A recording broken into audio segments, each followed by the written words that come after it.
3장은 우리에게 주시는 말씀, 예수를 깊이 생각하라 하는 그런 말씀이에요.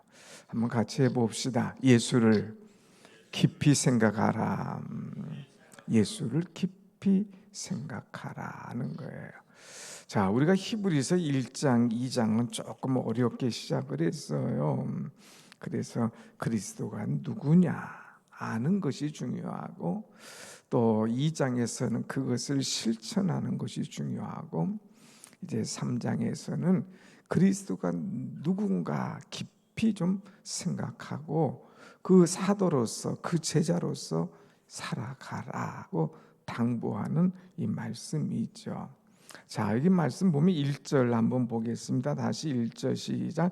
그러므로 함께 하늘에 부르심을 받은 거룩한 형제들아, 우리가 믿는 도리의 사도이시며 대제사장이신 예수를 깊이 생각하라 그랬어요. 여기서 문장을 좀 이렇게 딱딱 나눠서 생각해 볼 것은, 우리는 누구냐? 우리는 함께 하늘에 부르심을 받은 거룩한 형제들이라고 하는 거예요. 오늘 이 자리에 오신 모든 분들은 우리가 함께 하나님께로부터 부름받은 거룩한 형제다. 주의 피로 주 안에서 하나 된 자라. 함께 부르심을 받은, 함께 하나님께서 사랑하시는 그런 자들이라고 하는 거예요.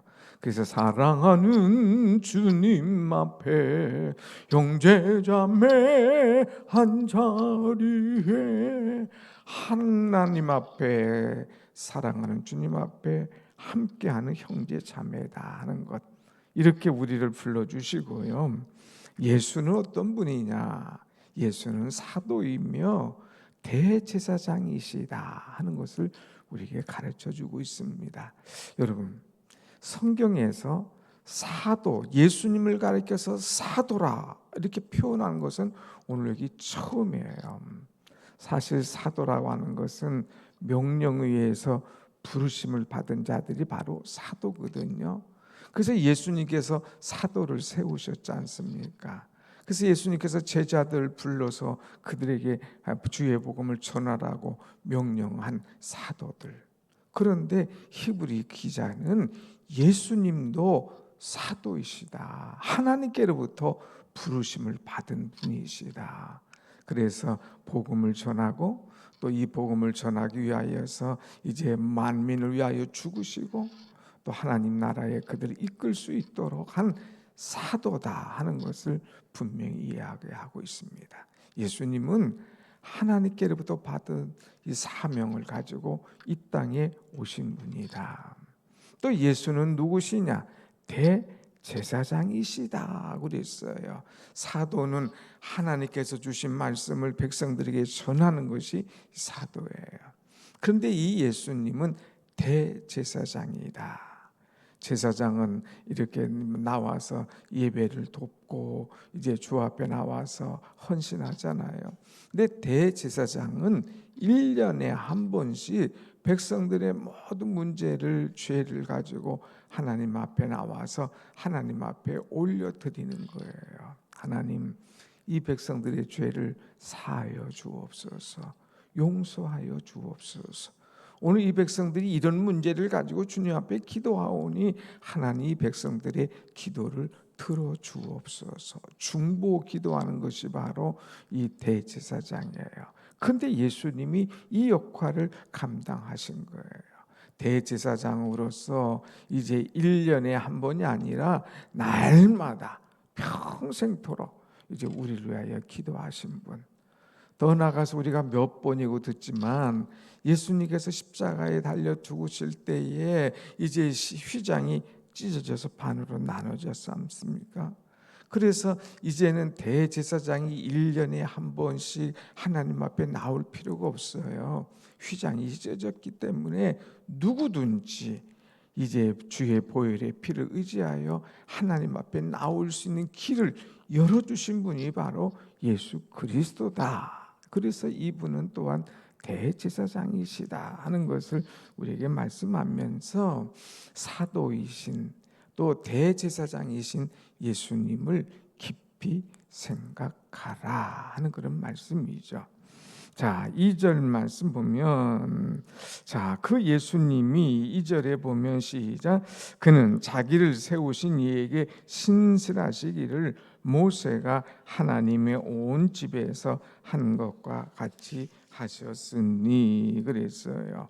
자, 이제 예수 그리스도를 표현할 때에 누구를 한 사람 갖다 놓고 비교를 하냐면 이제 모세를 놓고 같이 비교하는 거지요. 특별히 모세는 이스라엘 백성 앞에 얼마나 신실한 사람이었는가. 오늘 보니까 모세는 이제 자기를 세운 이에게 신실하기를 모세가 하나님의 온 집에서 한 것과 같이 하셨으니 그랬어요. 하나님의 온 집에서라고 하는 것은 이스라엘 백성을 위하여서 아주 신실하게 일을 한 그 모세. 그래서 모세는 백성들에게 존경받고 인정받는 지도자라고 하는 거예요. 자, 백성들은 너희가 모세를 잘 알지. 얼마나 이 백성들을 이끌고 나왔어. 정말 훌륭한 리더십을 가지고 나온 지도자 아니었니? 그런데 예수 그리스도는 그분과 비교할 수 없어 하면서 이제 3절 말씀 같이 봅시다. 3절 시작. 그는 모세보다 더욱 영광을 받을 만한 것이 마치 집 지은 자가 그 집보다 더욱 존귀함 같으니 그랬어요. 예수 그리스도를 집과 집 주인으로 비교를 하고 있습니다. 그래서 이제 사람들은 볼 때에 저 집이 이쁘네. 야, 저 집 근사하네. 아유, 저 집은 참 잘 졌네. 집을 보지만 정말 중요한 것은 누구예요? 집이 아니라 그 집 주인 아니냐 이거예요. 그래서 예수 그리스도는 그 집보다 더욱더 존귀한 그런 자가 아니겠느냐 하는 것으로 말씀하고 있습니다. 그래서 4절 집마다 지은 이가 있으니 만물을 지으신 이는 하나님이시라. 집마다 다 집을 예쁘게 해줘. 자기 집이야. 그런데 만물을 지으신 이는 하나님이시여. 하나님은 모든 것들을 지으신 창조주 아니시냐 이거예요. 이 예수 그리스도가 바로 만물을 지으신 하나님이시다. 모세와는 비교할 것도 없는 그런 분이시다고 하는 거죠. 또 5절 말씀 5절 봅시다. 시작. 또한 모세는 장래에 말할 것을 증언하기 위하여 하나님의 온 집에서 종으로 신실하였고, 모세와는 종으로서 하나님의 종으로서 신실하게 사명을 감당했던 그런 사람이다 이거예요. 그런데 그리스도는 그 모세와 다르다 이거예요. 6절 같이 봅시다. 6절 시작. 그리스도는 하나님의 집을 맡은 아들로서 그와 같이 하셨으니 우리가 소망의 확신과 자랑을 끝까지 굳게 잡고 있으면 우리는 그의 집이라 그랬어요. 이제 사역에 있어서도 차이가 나죠. 모세는 종이야, 종. 신실한 하나님의 종이야. 그런데 그리스도는 아들이야, 주인이야, 하나님이야 하면서 이제 너희는 모세를 그렇게 존경하고 따랐지. 그런데 예수 그리스도는 이보다 더 하신 분이야. 이 이스라엘 백성들에게는 모세하면 최고의 지도자, 아주 굉장하잖아요. 심지어 막 우상처럼 떠받드는 그런 존재 아니었습니까? 그런데 모세는 너희들을 이제 애굽에서 탈출시킨 그런 사람이지만 이제 우리 예수 그리스도는 온 인류를 죄에서부터 구원하신 하나님의 아들이야. 종과 아들의 차이, 신분의 차이, 역할의 차이가 대단하지 않습니까? 그래서 예수는 하나님의 아들이야. 그러면서 이제 6절 다시 보면 그리스도는 하나님의 집을 맡은 아들로서 그와 같이 하셨으니 하나님의 아들로 신실하게 했다 이거예요. 우리가 소망의 확신과 자랑을 끝까지 굳게 잡고 있으면 우리는 그의 집이라 그랬어요. 이제 하나님의 아들인 우리에게 만물을 지어주신 주님, 그 주님을 우리가 소망의 확신을 가지고 붙잡고 있으라 이거예요.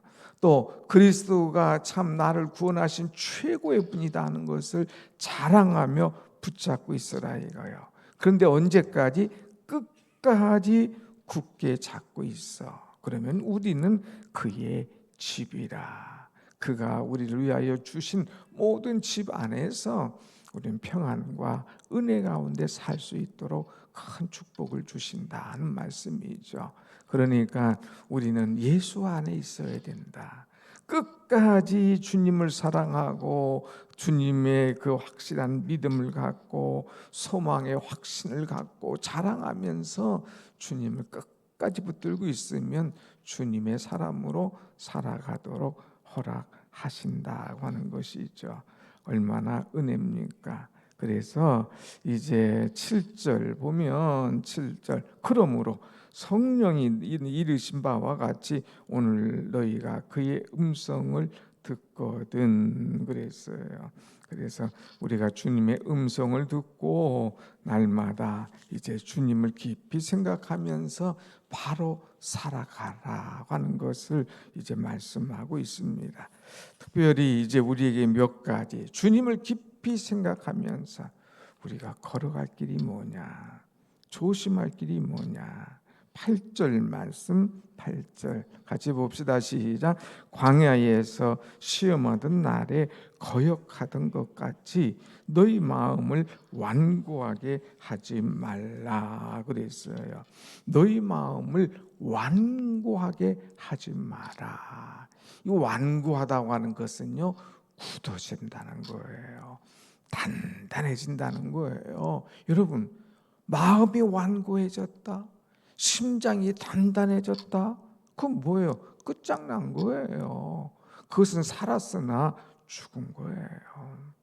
우리가 신앙을 가지고 있다고 하면서도, 하나님의 사람이라고 하면서도 하나님의 말씀에 완고해요. 얼마나 완고하고 단단한지 눈을 뜨고 앉아있는 것 같지만 그 말씀이 들어갈 수가 없어요.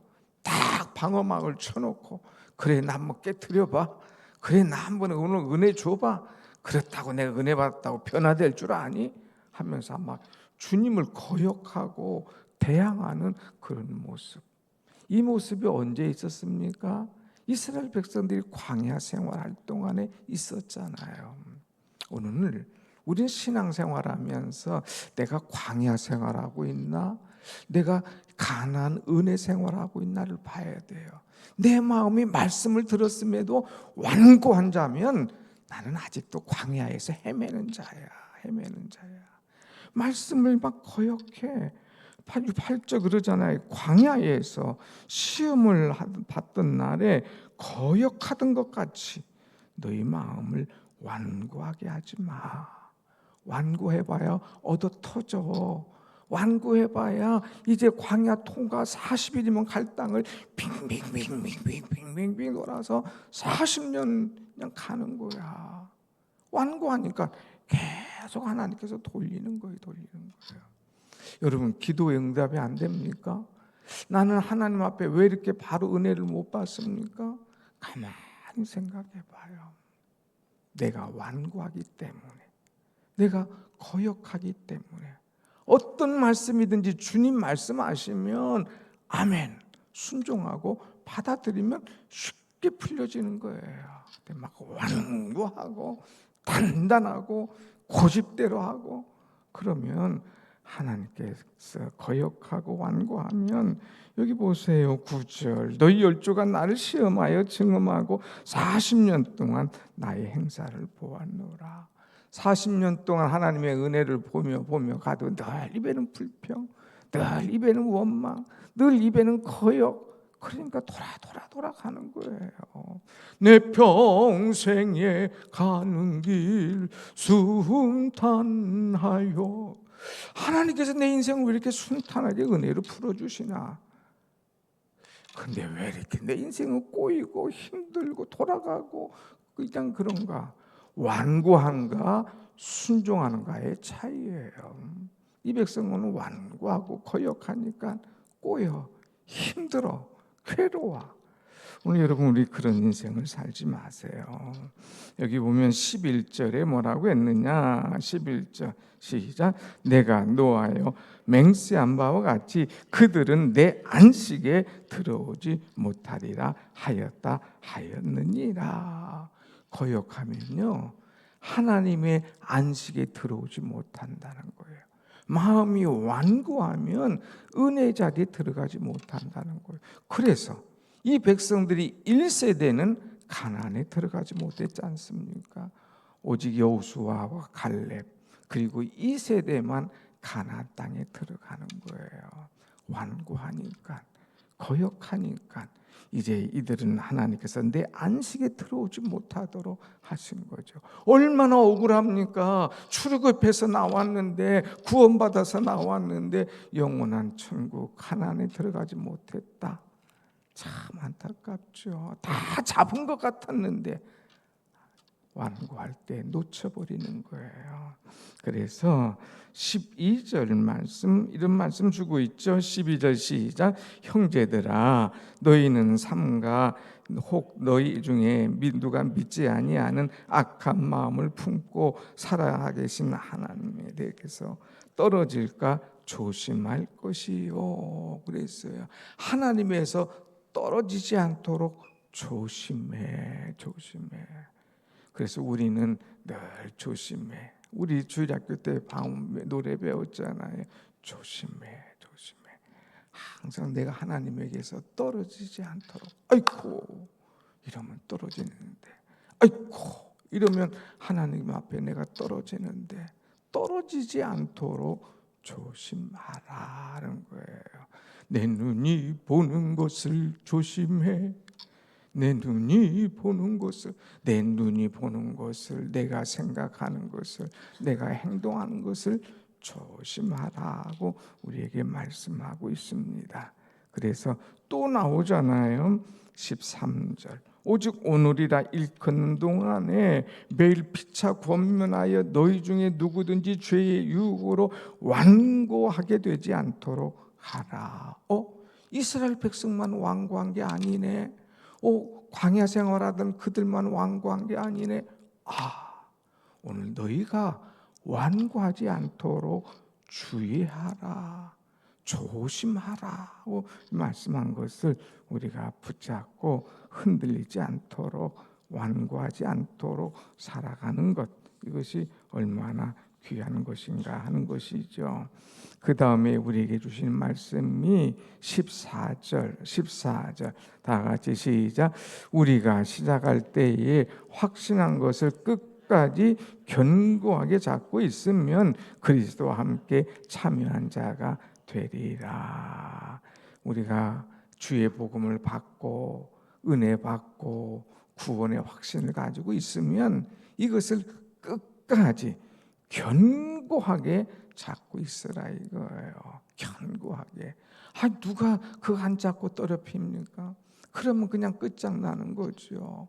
그런데요, 부모는 자식을 버려도 하나님 우리를 안 버리셔. 그러니까 그 하나님을 끝까지 탁 잡고 있으라 이거예요. 잡고 있으라. 야, 부모가 자식을 버리는 그런 사람. 엊그제 그 뉴스 나왔는데 보니까 이거 여행을 가야 되는데 어제 목적지 가는데 부부하고 자식이 있어 10살 난. 근데 10살 난 자식이 여권이 이제 만료가 된 거를 모르고 이제 탄 거예요. 그런데 자기는 가야 되겠는데 어떻게 하겠어? 이 아들 놓고 부부만 간 거예요. 야, 이거 제정신인가? 자식을 놓고 둘이만 간 거예요. 빠이빠이 우리 갔다 올게. 그냥 얘는 버려진 거예요. 사람은 부모는 자식을 버릴지라도 우리 하나님 우리 안 버리셔요. 끝까지 주님을 붙잡고 있어. 견고한 신앙으로 신고하고. 그래서 우리에게 또 부탁하고 있어요. 15절 주님이 경노하게 하지 않도록 그것을 기억하고 완고하지 말고 주님을 딱 붙잡고 있어. 너희 마음을 완고하게 하지 말고 하면서 부탁하고 있죠. 그래서 여러분, 우리는 신앙생활하면서 완고해지지 않도록 오늘 본문 말씀에 계속 터치하는 것은 아주 중요하다는 말씀이에요. 오늘 완고가 하나, 둘, 세 번이나 이렇게 계속 나옵니다. 너희 마음이 완고하지 마. 13절도 완고하지 마. 15절도 완고하지 마. 완고한 자들은 하나님의 안식에 들어갈 수 없어. 나중에 정말 아름답지 못한 그런 자의 모습이야 하는 것이죠. 19절 마지막 절 시작. 이로보건대 그들이 믿지 아니함으로 능히 들어가지 못한 것이라 하는 거예요. 순종하지 않을 때에 완고할 때에 은혜의 자리에 들어가지 못함을 알고 대제사장이신 예수, 사도이신 예수님을 깊이 생각하면서 늘 주님의 순종함처럼 순종하고 은혜로 살아가는 우리 모두가 되기를 간절히 원합니다. 아멘. 기도하십시다.